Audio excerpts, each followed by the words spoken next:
We had an emotional day in Out of My Mind yesterday. I almost call it Absolutely Truly.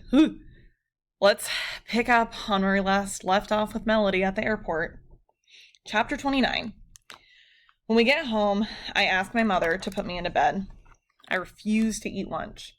I try to sleep, but quiz questions and why questions keep flying into my head. Why didn't they call me? Why didn't they tell me about breakfast? Why can't I just be like everybody else? I finally cry into my pillow. Butterscotch nudges me with her nose, but I ignore her. They left me on purpose. How could they do that? They left me on purpose. I feel like stomping on something. Stomping and stomping and stomping. That makes me even crazier because I can't even do that. I can't even get mad like a normal kid. Penny peeks into my room. Then when she sees that I'm awake, she climbs up on my bed and snuggles close to me. She smells like watermelon bubble bath. She tries to count my fingers, then tries to count her own. But all she knows is 1, 2, 3, 5, so she says that over and over again. Then she tries to teach Doodle to count. 2, Doodle, 2. I feel myself relaxing a tiny bit. Oh, here you are, Penny, Dad says from my doorway. Are you making Dee Dee happy? Dee Dee, good girl, she tells Dad. Yeah, she's that. She's the very best, Dad agrees. You okay, Melody? He asks as he comes over to stroke my hair. I nod. I point to Dad's left wrist, which is wrapped with an ace bandage. Yeah, it hurts, he says. It was a dumb thing to do to punch the wall, but I guess it made me feel better. I nod again. He lifts Penny from my bed with his right arm. Ready for a snack, Miss Penny? He asks her. Hot dogs, she demands. Do you want me to fix you something, Melody? He asks me. I'm not hungry, so I shake my head and then point to the clock. Maybe later, Dad says. I smile at him as he quietly leaves the room with my sister, and the phone rings. I hear Mom say, Oh, hello, Mr. Dimming. She walks quickly into my room, portable phone to her ear, her palm so tight around the receiver I can see the veins on the top of her hand. No, I don't understand, Mom says curtly. Why weren't we called? She listens to him for a minute and then bursts out angrily. We could have easily been at the airport an hour earlier. We could have been there at dawn. She was almost shouting. Do you know how much this has devastated my daughter? A pause. Yes, I'm aware she's probably the brightest person on the team. Was. The word is was. There is no is now. Mom pauses to listen again. You'll make it up to her? You've got to be kidding. Mom hangs up on him and flings the phone into the corner. She wipes her eyes, pulls the tissue from a box on my desk, and sits down heavily on the chair next to my bed. I listen to her blow her nose, and then I turn over. Melody, if only I could make your hurt go away, she says plaintively. I blink my own tears. She pulls me up onto her lap. It isn't the snuggly fit it used to be, but it feels good. She rocks me, humming softly. I finally fall asleep listening to the rhythm of her heartbeat. That's the end of chapter 29, and I'm going to keep going to the next chapter. So here is chapter 30. What happened today was all my fault. I should have listened.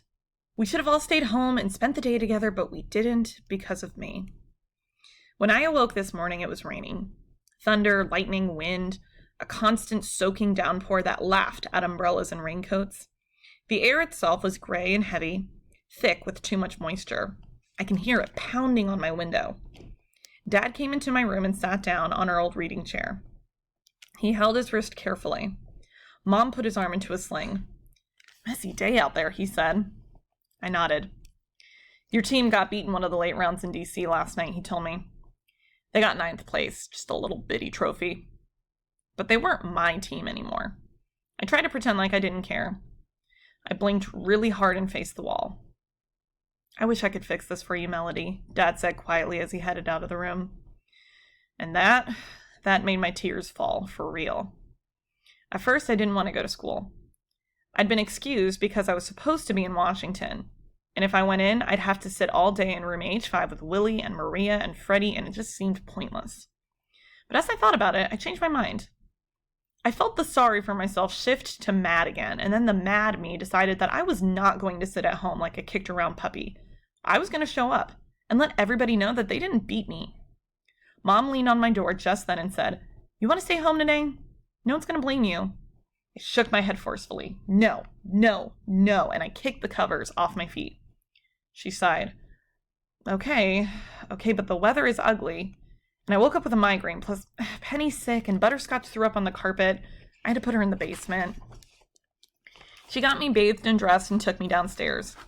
Usually Dad carries me up and down the steps. She eased me into the manual chair. My electric chair and lightning storms don't mix well. Hooked up my old plexiglass talking board, ditto for Elvira, then sat down to catch her breath. Looks like we're gonna have a stormy day today, honey, she said as we glanced at the wet mess outside the window. She ran a brush through my hair and whispered, I'm so sorry, my Melody. I'm just so sorry about everything. I reached up and I touched her hand and the rain continued to fall. She fixed me breakfast, scrambled eggs and cream of wheat, and fed me one spoonful at a time. She kept placing her palm against her forehead. She was unusually quiet. I wonder if she was thinking about how many times she had fed me and how many more times she'd have to do it. Wearing a floppy yellow hat and duck-footed sleepers, Penny wandered into the kitchen, coughing and sneezing. Mom stopped feeding me, found a Kleenex, and wiped Penny's nose. She hated that, of course, so she screamed like she was being tortured by enemy spies. Normally, Mom makes a game of it and wipes Doodle's nose as well to make Penny tolerate it better, but she didn't really feel up to it today. Then the phone rang, and Mom answered, a spoon in one hand, the dirty Kleenex in the other. Hello? You what? You need me to come in? But I'm off today. I'm supposed to be in Washington. She paused. It's a long story. Ugh, I cringed. Penny continued to howl. She had to put Penny in the basement with the dog, I thought. Butterscotch scratching furiously at the basement door. Penny, please, Mom cried out, cupping her hand over the phone. I can't hear. Penny quieted a little, but only because she had squatted down on the floor and put both hands on Butterscotch's water bowl, sloshing water all over the floor. Mom listened for a minute, then said into the phone, How bad's the accident? Lots of injuries? Okay, I'll understand, but I'll be there, but I have to wait until I get my daughter on the school bus. She hung up the phone and sighed, squeezing a tissue into her fist. I've got to go into the hospital, Chuck, she called out to Dad. Big pile up on the freeway. Are you dressed and ready? Dad came downstairs, still in his pajamas. I'm not going in today, he announced. You never take a day off, Mom said, a surprised frown on her face. My wrist is aching, the weather's awful, Penny has a cold, he explained. Why don't you just stay home with me today? He said to me. But no. I kicked and I shrieked and I insisted on going to school. Can't miss today, I pointed on my board. Must go. Must go. Mom just put her head into her hands once more. Get Penny out of the dog's dish, was all she finally said. Dad ripped a bunch of paper towels from the roll, cleaned Penny's mess, and wiped her nose with the wet paper towel. That started her screaming again, and her screech became a shriek. That's when she reached up and knocked over the cup of orange juice on my tray, and my clean blouse was a soppy mess. Ugh, she did that on purpose, I thought angrily. Mom simply shrugged her shoulders, yanked off my shirt in one swift motion. She told Dad, Melody's determined to show up at school. Why? I don't know, but she may as well go. I couldn't explain to them that I wanted to see Catherine. Somehow, I felt like she'd talk to me and make me feel better. She's a college kid. She would know what to say. Besides, I had to give her that card. Today. It took Mom several minutes to find a new shirt for me until she remembered all the clean clothes in my suitcase. When she rolled that red suitcase into the kitchen, I looked at her, then looked away, and I refused to cry anymore. For some reason, the bus came early that morning. I'd just gotten on my clean shirt, my book bag still needed to be packed with my lunch and Catherine's card, and I had to go to the bathroom. Even over the noise of all the rain and thunder, the honk of the bus horn blared clearly. It always sounds like a goose in pain. I heard Dad open the front door as he waved to the driver. He yelled, "Don't wait, Gus! She's not ready!" The driver, a sandy-haired guy who's been on this route for a couple of years, beeped once more, then rumbled on.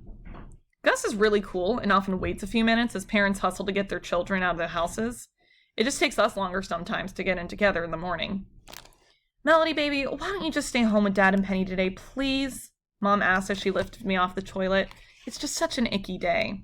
I kicked, and I cried, and I shook my head. No, no, no! I didn't know why it was so important, but I knew I had to show up. Maybe I wanted to let everybody know what the team had done to me. I wasn't really sure. I just knew I had to go to school. Mom sighed and pulled up my jeans. When I got back in my chair, I pointed to thanks and Mom. She shook her head, stuffed my lunch into the book bag. The rain didn't seem to be letting up, so Mom took a deep breath and started across the process of loading me into the car. When I ride the bus, I simply roll down the ramp, down the driveway, onto the bus lift, and into a specially designed area of the bus that straps my chair into place. But when I ride in a car, it involves a whole process of taking apart and putting together me, my chair, and my stuff. Even with my manual chair, it's really a pain. And Dad was no help. With his arm in a sling, he shrugged and tried to look like he was sorry he couldn't come out and lend Mom a hand. I think he was enjoying it a little, and that made Mom even more upset. The rain and wind, if anything, had gotten worse. Mom had draped a huge plastic raincoat over me in my chair, and another one over herself, but in seconds, the hoods had blown off our heads and they were soaked. We were headed slowly down the wheelchair ramp, the wind whipping at us and the rain attacking us from all sides. I thought it was relaxing and exciting. I'd never seen the sky so dark at 8 in the morning. The thunder and the wind made it feel like a scene out of a really good movie. My hair's short and curly, and I think it looks sort of cute when it's wet. Which is a good thing, because Mom hates it when her hair gets wet. It's all stringy and limp, and I gotta admit, Mom with wet hair should probably hide in the closet. She opened the car door on the passenger side, and the wind blew it shut. She did it again, this time using me and my chair as a doorstep. The front seat of the car, of course, was getting soaked. She lifted me into the seat, strapped me in, and began the process of collapsing my chair. Fortunately, most of it's plastic and leather and metal, but I knew it would stay damp all day, even if somebody wiped it off real good when I got to school. Mom placed my chair along with my old communication board back into the back of the SUV. When she shut the trunk, she slammed it hard. The rain continued to fall. By the time she scooted into the driver's seat, she was a dripping mess and in a terrible mood. "I just want to go back to bed," she said grumpily as she put the key in the ignition. "My head is killing me. Why did I agree to work? I'm supposed to be off today with you in Washington." She sighed heavily. I kicked my legs in response, but only a little. I didn't want to upset her anymore. And that's when I glanced down and noticed she'd forgotten my book bag, Catherine's card. I reached over, grabbed Mom's arm, and pointed to my feet. "What?" she said, irritation in her voice. I kicked, I pointed, I grunted, then I pointed to the house. Dad, who had changed to thick gray sweats, was standing there at the front door, grinning, my denim book bag in his right hand. I could see Penny, still in her little yellow duck pajamas and now a yellow rain hat, standing behind him. She had Doodle and Mom's red umbrella in her hands.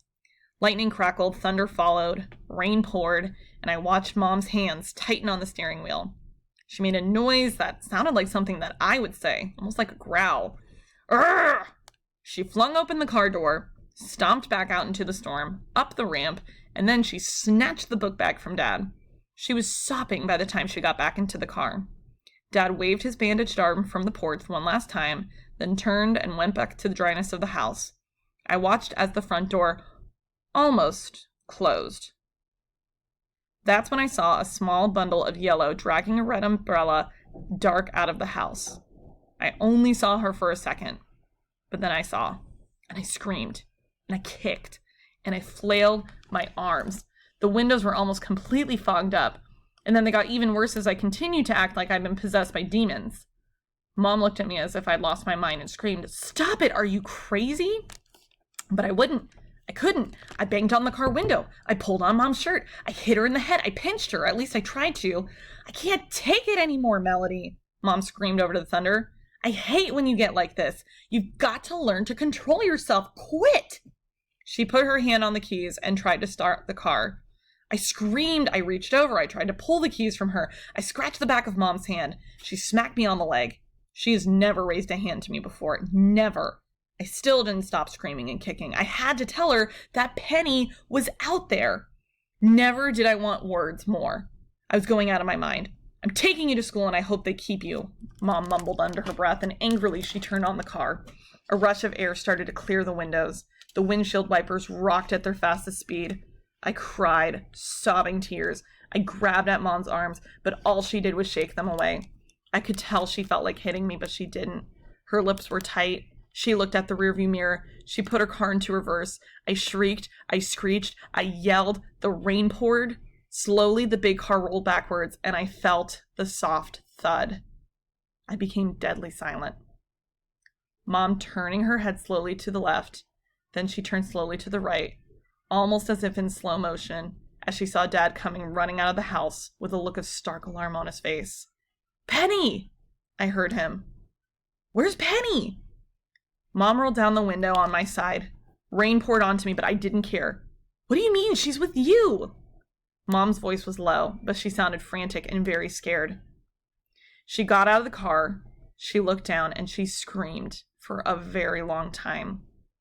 Her screams were louder than the police sirens that eventually came shrieking out of our corner, louder than the fire truck and the ambulance sirens that followed them, louder than my silent cries.